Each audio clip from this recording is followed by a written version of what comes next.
عزیزان من، میں ہوں یعقوب براہوی۔ جہاز اس وقت لینڈنگ پوزیشن میں ہے اور آپ اسپین کے تاریخی شہر ملاگا کا فضائی منظر دیکھ رہے ہیں۔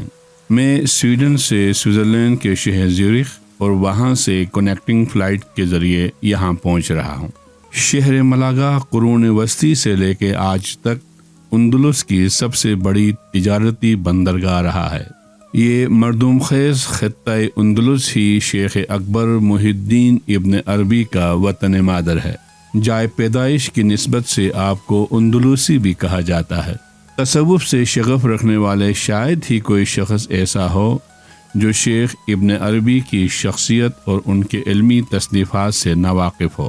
آپ کی شہرائے آفاق کتاب فصوص الحکم کی شرح حضرت می سید علی حمدانی المعروف شاہ حمدان نے حل الفصوص یا حل الفصوص کے نام سے لکھی۔ یہی نہیں بلکہ سلسلہ نوربخشیہ کے سرخیل حضرت می سید محمد نوربخش کوہستانی کی خانقاہ میں فصوص الحکم درسن پڑھائی جاتی تھی۔ خیر، یہ ایک الگ موضوع ہے۔ فی الحال ہم ہسپانیہ کی سرزمین پر اتر چکے ہیں۔ زمین پر درجہ حرارت 36 ڈگری سینٹی گریڈ ہے۔ عزیزام، صدیوں تک کلمہ توحید کی صداؤں سے معطر رہنے والا یہ خطہ اندلس اب محض قدیم اسلامی مراکز کے کھنڈرات کی صورت میں باقی رہ گیا ہے، جو آج سیاحوں کی توجہ کا مرکز ہیں۔ اس سرزمین میں اسلام اب صرف تاریخ کے اوراق میں مدفون ہے، حتیٰ کہ اسلامی فن تعمیر بھی اپنی اصل صورت سے تبدیل ہو چکی ہے۔ البتہ صدیوں گزرنے کے باوجود اس صوبے کا نام، اس خطے کا نام اب بھی اندلسیہ ہی ہے۔ دوستو، آئیے سب سے پہلے آپ کو ملاگا میں قصہ فارو لے چلتا ہوں اور ساتھ ساتھ تاریخ کے اوراق سے کچھ شانزرات بھی پیش کرتا ہوں تاکہ نئی نسل اس خطے میں مسلمانوں کے خوبصورت ماضی سے واقف ہو سکے۔ یہ قلعہ 14ویں صدی میں نصری سلطنت کے حکمران یوسف اول نے تعمیر کرایا۔ یہ ایک پہاڑی پر ہونے کے باعث دفاعی اعتبار سے نہایت محفوظ سمجھا جاتا تھا۔ یہاں سے شہر ملاگا اور بحر روم کا دلکش نظارہ کیا جا سکتا ہے۔ آئیے میں آپ کو یہ مناظر دکھاتا ہوں۔ عزیزام، ملاگا بحر روم کے کنارے پر واقع ہے۔ سمندر کے اس پار محض 150 کلومیٹر کے فاصلے پر براعظم افریقہ کا ملک مراکش ہے۔ ملاگا سے 2 گھنٹے کی ڈرائیو پر جبل طارق ہے، جسے آج جبراٹر کہا جاتا ہے۔ یہ علاقہ اس وقت برطانوی کنٹرول میں ہے۔ آپ یہاں اسپین سے بنا پاسپورٹ جبراٹر داخل نہیں ہو سکتے۔ ہمیں شنجن ممالک میں پھرنے کے لیے صرف شناختی کارڈ کافی ہوتا ہے، اس لیے میں پاسپورٹ ساتھ لانا بھول گیا۔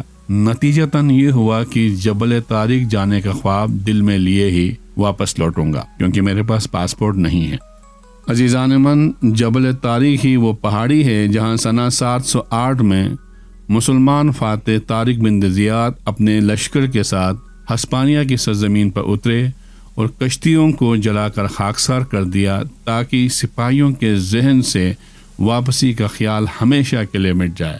گویا اب ان کے پاس صرف 2 ہی راستے تھے، یا تو کفار پر غلبہ پا کر فتح کا جھنڈا لہرائیں اور یورپ میں مسلمانوں کی بنیاد رکھیں، یا پھر شہادت کو گلے لگائیں۔ اسی موقع پر طارق بن زیاد نے اپنے ولولہ انگیز خطاب میں کہا، میرے غیور سپاہیوں، تمہارے سامنے دشمن اور پیچھے سمندر ہے۔ اب تمہارے پاس صرف ایک ہی راستہ ہے، فتح یا شہادت۔ ان میں سے کسی ایک کا انتخاب کرو۔ پھر یوں ہوا، اللہ تعالیٰ نے طارق بن زیاد کو فتح و نصرت سے نوازا۔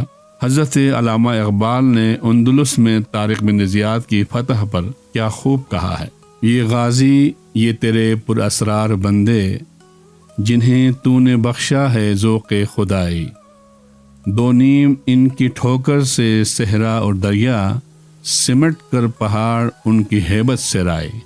دوستان عزیز، طارق بن زیاد کی اس جنگی حکمت عملی کے بعد سے ضرب المثل بن گیا کہ اس نے کشتیاں جلائی یا کشتیاں جلانا پڑتا ہے، وغیرہ وغیرہ۔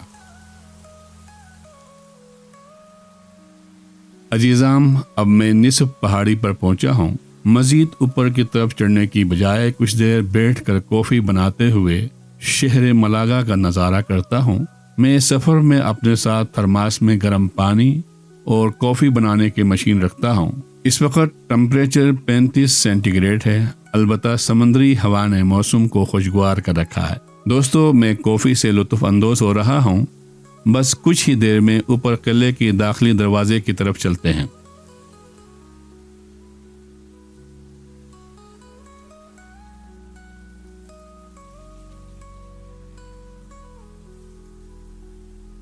دوستو، میں قلعے کے دروازے سے واپس لوٹا۔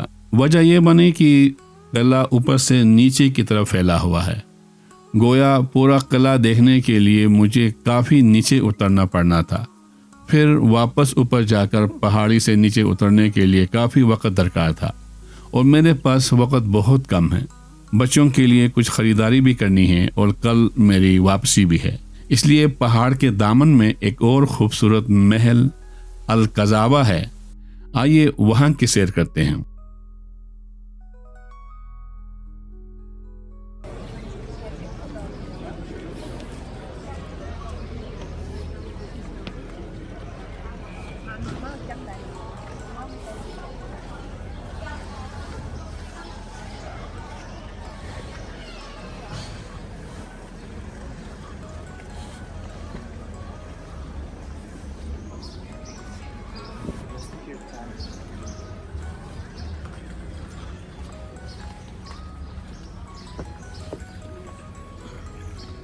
دوستو، ہم نے القذابہ کے لیے ٹکٹ خرید لی ہے، آئیے اندر چلتے ہیں۔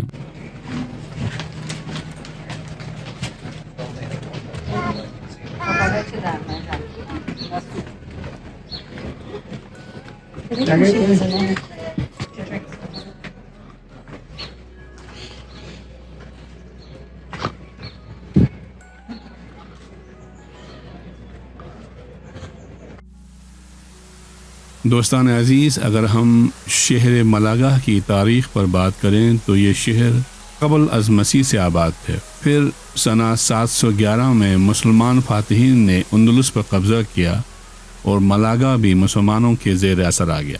پھر مسلمانوں نے ملاگا کو ایک اہم تجارتی بندرگاہ کے طور پر ترقی دی۔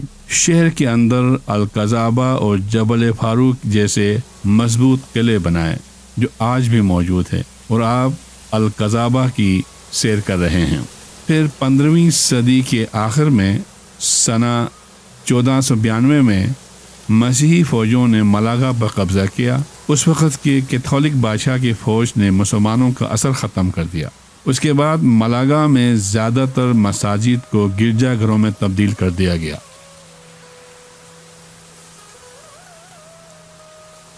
دوستو، القذابہ 11ویں صدی میں تعمیر ہوئی۔ اس کی طرز تعمیر غرناطہ کے الحمرا سے ملتی جلتی ہے۔